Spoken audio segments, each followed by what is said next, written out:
अभी आपको ये बताएं कि पंजाब, सिंध और बलूचिस्तान में आज से इंसदादे पोलियो मुहिम का आगाज़ हो रहा है। पंजाब बलूचिस्तान में 24 और सिंध में 26 सितंबर तक इंसदादे पोलियो के कतरे पिलाए जाएंगे। खैबर पख्तूनख्वा में पहले से जारी इंसदादे पोलियो मुहिम 23 सितंबर तक जारी रहेगी। सिंध में 7 रोज़ा मुहिम में 90 लाख बच्चों को पोलियो से बचाव के कतरे पिलाए जाएंगे।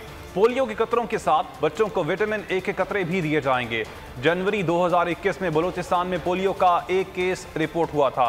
मज़ीद तफसीलात मालूम कर लेते हैं बोल न्यूज़ की नुमाइंदा मरियम हसन से। मरियम, बताइएगा, आज से इंसदादे पोलियो मुहिम का आगाज़ हो रहा है, कब तक ये मुहिम जारी रहेगी?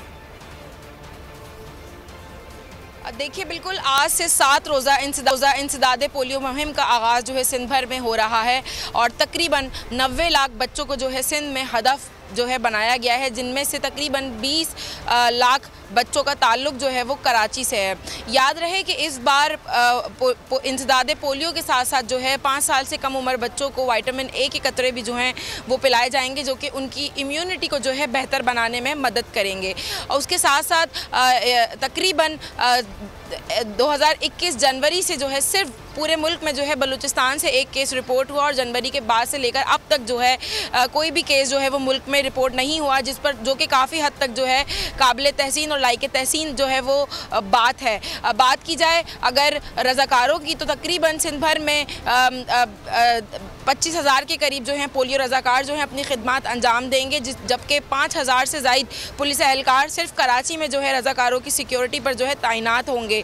कुछ इलाके ऐसे भी हैं जहाँ पर पोलियो से इनकारी वालिदैन भी मौजूद हैं, उनकी आगाही और उनकी काउंसलिंग के लिए भी जो है मुहिम बाकायदा डोर टू डोर जारी है। उसके साथ साथ अगर हम बात करें पोलियो की, तो पोलियो जो है सिर्फ और सिर्फ दुनिया भर में अब पाकिस्तान और अफ़गानिस्तान में ही जो है वो बाकी रह गया है, जबकि दुनिया भर में पोलियो जो है पोलियो फ्री जो है तमाम कंट्रीज़ हो चुकी हैं। उम्मीद की जा रही है कि इस साल अगर कामयाबी से मुहिम हर माह जारी रही तो पाकिस्तान में भी जो है अब दोबारा कोई केस जो है वो रिपोर्ट नहीं होगा। साल 2020 जुलाई से लेकर अब तक जो है कराची और सिंध की अगर बात की जाए तो सैंपल्स जो हैं अब तक वो नेगेटिव ही आ रहे हैं, जो कि बहुत ज़्यादा काबिल तहसीन अमल है। पोलियो सब्सक्राइब करें और बेल दबाएं ताकि कोई खबर रह न जाए।